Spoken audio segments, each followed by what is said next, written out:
Welcome to Josh Hogge Arts. I got some Posca markers. I've been wanting to play with these. These are acrylic markers. If you're not familiar with these, they're really charming because you can pretty much put these on any surface with almost no primer coat, and they're going to stick to it and they're going to last. So let's check these out. I have a few surfaces to try that I just randomly found. I found this wood block that already had a prime coat on it, so I was like, sure, why not? Some multimedia paper from Stonehenge. I had these super gothy frames. I picked one and I've been wanting to do eyeballs and stuff on the glass. And this is just an opportunity to try these out and see if they don't need a primer. If they do, then we'll prime it and we'll do all the things. So let's check it out. The first surface I have is this wood circle, and I'm not really sure what to do about it. So I'm going to go ahead and go to my TikTok where I ask people what my starter Pokemon should be. I'm just going to pick the first comment and see what Pokemon it will be. And then we may or may not get more serious on the next part. We'll see. So looking at my first comment on my video of what my starter Pokemon would be, it was Hogge, which I think that's pretty cute for a starter. So let's go ahead and tell them what we're doing and let's get started. Honestly, this is a really cute Pokemon. Let's go ahead and look at the original Pokedex entry and then the newest one, just to see how they've changed. From silver, the body is so light, it must grip the ground firmly with its feet to keep from being blown away. It's a very light Pokemon. It's a baby. And on Scarlet, this Pokemon is known to blow across vast distances by the wind. It is unclear where the Hogge of Paldea originally came from. From silver, obviously. So I need to make this a light Pokemon. This will have wind designs and different things behind it. Obviously, it's a cute little cat with leaves on the top of its head. But we're going to make this as serious as possible because we are serious artists in here. And I'm not going to take any of the shenanigans. Maybe a little bit of shenanigans. We always want to read the instructions. It shows a little picture of shaking it well, pressing the nib up and down until it can draw, and then always keep the cap on. We can do that. So it doesn't really specify how much I have to shake this, so I'm just going to assume that I'm going to shake it pretty good, kind of like a spray can. The nib is white right now, and we're going to try to get some color coming out of that. So I just press it down, and then I press down and draw, and until that is fully loaded, then I guess I can get started now. Okay, the cool thing about the initial lines is you really don't have to be too worried about messing up or erasing because both will go over these. So I'm going to do a rough sketch of this little Hoppet.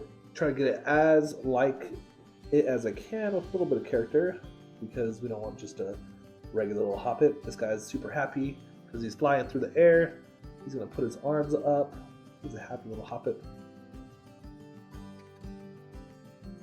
And of course his feet are going to be out because he's excited about the wind. Who wouldn't be excited if you could fly around? Okay, so his wings are pretty simple. If they were called wings, I guess they'd be more like a propeller. Not sure if I like that. I'm going to add 3 swoop-de-doops of wind. Remember that when you're designing art, odd numbers are good, and multiples of 3 are always in my head because designing art comes back to that a lot. And to fill space at the end, I just want like an abstract quality to it. So I'm going to add a shape behind it. Let's do a triangle. Those triangles are just a safe geometric shape.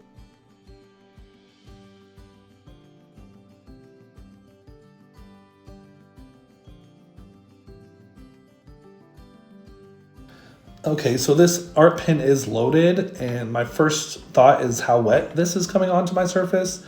So I did think that the wood would be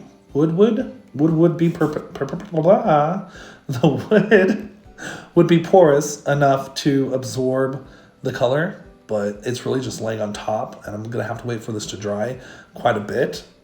So I'm gonna go ahead and fill the surface area, and we'll just kind of go and see where this gets me. And I'm probably gonna get frustrated, but that's okay.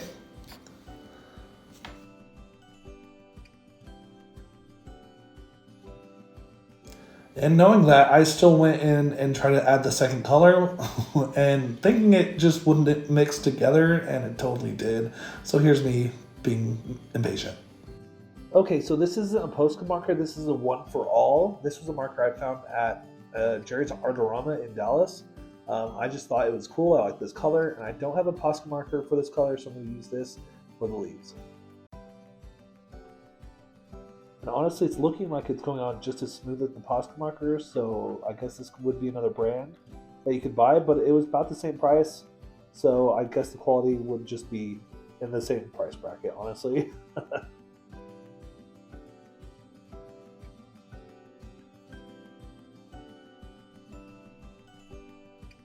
I'm not really sure about the consistency of this paint yet. It's still really wet, and I might have rushed a little bit. Oh, I just dripped it. This is the break time. I'm gonna let this dry, and we'll come back. This is a learning process. This is why we're here. This is what we're doing. Yep. A few hours later. Literally, this stuff takes a while to dry on the surface. The surface was a little hard for me for the first one. I probably should start with the paper because I feel like that's going to be a lot better. But no, I was like, you know what? I like the wood, the round piece. It's fun. Let's do that first. And here we are. I'm struggling quite a bit, but that's okay. That's what we're here for, and we're going to do it. We're going to grow. We're going to learn. It's going to be awesome. Yeah. I'm glad you guys are here with me on the journey. So I'm just laying down colors, blocking it in because I know I have to let them dry now. Yeah, we're just going on it. We're going for it. It's an adventure.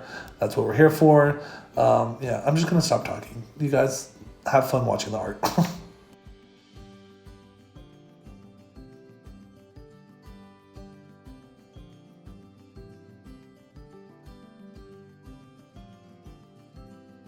It's all over my hands. The first one's done, and it's actually looking pretty cute. I'm not sure what to think about this yet. The wood probably wasn't good for these markers. If you're going to use wood, definitely want to sand this down. This ate up my marker bits a little bit, but nothing to complain about because it's part of the process. We're learning today. I did little streakies in the clouds, so it has, I don't know, the sticker look, but still kind of contemporary. Actually, that looks like Van Gogh, the clouds. I mean, obviously not. I didn't like comic style, but for the next one, let's do Van Gogh. Let's go ahead and do something that's Starry Night themed and inspired, but I don't want to do Starry Night, so let's figure this out. Let's do it. All right, we're locking in here. Definitely want to get a test page because you have to push the markers in and do all the things. I didn't think about that until I started doing it, but we're going to find more paper because that was the last paper in this book. Oh my God. So let's find more paper and let's get started. All right, I found some Speedball. This is ink paper. It looks like there was a little skeleton in there that I was playing with during Halloween. I feel like this is going to be more ideal for this kind of material, acrylic, because it's kind of like ink. This is going to go a lot better. So the structure I'm thinking is going to be the Colosseum from Rome. This is always something that I've been really into, and I think this is just a good opportunity to do a rough draft based on memory, but also to add some of those antics that they have in Starry Night, because he was in an insane asylum when he was drawing this, if you didn't know that. Van Gogh definitely drank too much of that paint. It had some cobalt, heavy metals in it, things that you definitely don't want in your system. So RIP Mr. Van Gogh, because there is so much controversy to how he even actually died. I'm going to do a rough sketch of this, almost playful, childlike, because I feel like Van Gogh's Starry Night does bring back his childlike nature instead of doing his more detailed impressionisms of portraiture and stuff like that he used to do. Can't forget the classic moon up here with all the crazy things happening. And of course, the swirlies, because that's really what makes it Starry Night. And since we're being very serious, I'm going to go ahead and draw a little monster coming out of this to give it a little bit more character to the silhouette to the Colosseum. I think the Hydra monster definitely was the right choice. And I just added some simple scenery because Starry Night does have a little bit of scenery. I want to mimic more of the Colosseum look, more of Greece.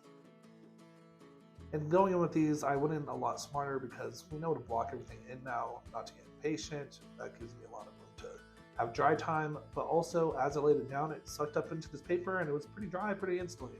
So I am in favor of this material so far. And yeah, everything went by really fast. So we're just gonna do a speed run paint on this and let you guys enjoy that.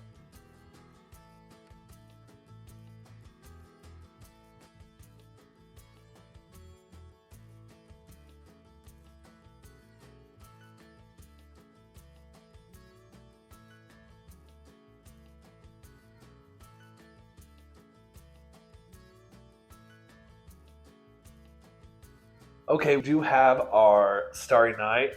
It's very serious. We're taking this very seriously. This is honestly the ideal surface I would want to paint on just because it dried almost instantly and I could cover it up. There was a little bit of a patch of wet I didn't realize because I was going so fast. But obviously this is speedrun because it's impressionism, so it needs to be impressioned, not realistic. So this is the fun one. Now let's go ahead and get this frame and do a close-up of an eyeball. I'm actually kind of scared because glass isn't porous at all and it's just going to take forever to dry, but we'll do it. We're going to do it. We're doing it. Okay, we're going to ever so gently take this out of this frame. Not coming out. What is happening? God. Okay, broke it. To gently turn it into 2 pieces because it's glued in and I was trying to get it out. We have 2 halves. I'm gonna do what I tell my students to do, and we are gonna go ahead and work with our mistakes and try to make something out of this where it has a split down the middle, right? Which maybe that could be cool, maybe not. We'll see.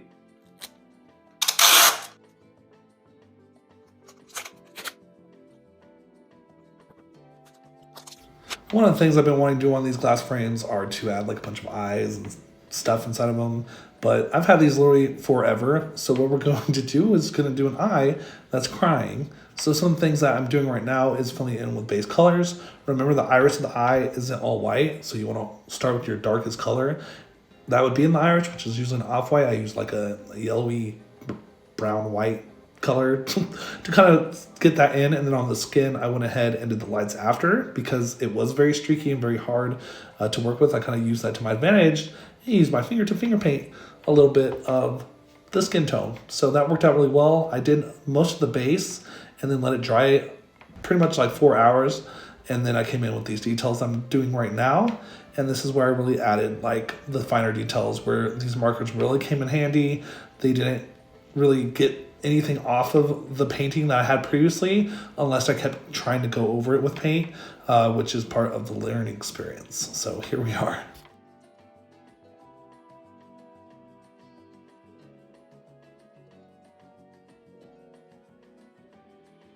All right, so I'm gonna put this in the frame and then I'm gonna put glass in there. I'm gonna break it and kind of keep it controlled. And then I'm gonna put a finish on it. And then it might ruin the piece, it might not. We'll just see what this does. So bear with me. Okay, I like that break. Let's go ahead and do another one. I'm making myself nervous. 1, 2, 3. Ooh. Okay. Honestly, I think that's good. Okay, so that's what we have. I think I just need to get a resin or something and clean this up. And we're gonna call it art. Okay guys, so if you break stuff and you plan to use resin, you should probably check if there's resin because I do not have any. But I do have this Liquitex gloss varnish, so I'm gonna pour some of this in there and just kind of hold it all together, and then I'll just make a short or something for you guys to see it later. But right now, we just kind of need to put together. The chaotic energy is real in my channel. I just kind of go with the flow here, guys. So I probably don't want to put too much of this because it is clear varnish, but it's probably not going to be completely opaque if I put it on too thick. All right, for the other two, we are going to do a clear Krylon varnish. This is just a spray varnish buy at most stores that have spray paint.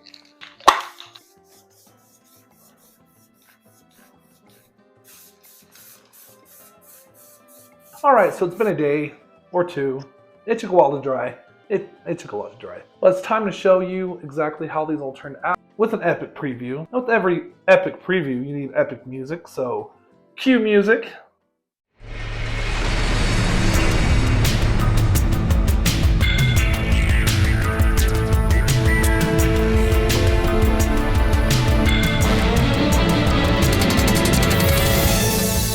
Alright guys, so I'm going to say I'm most impressed with this last one, mainly just because I used clear medium instead of resin, and it still stuck together. Everything's not sharp. I probably would put some resin on this because it has some streakiness to it, but other than that, I'm pretty happy with that. If you're enjoying the art content, go ahead and hit that like button, subscribe, maybe share it with a friend, and we'll see you next time. Alright, have a good day guys.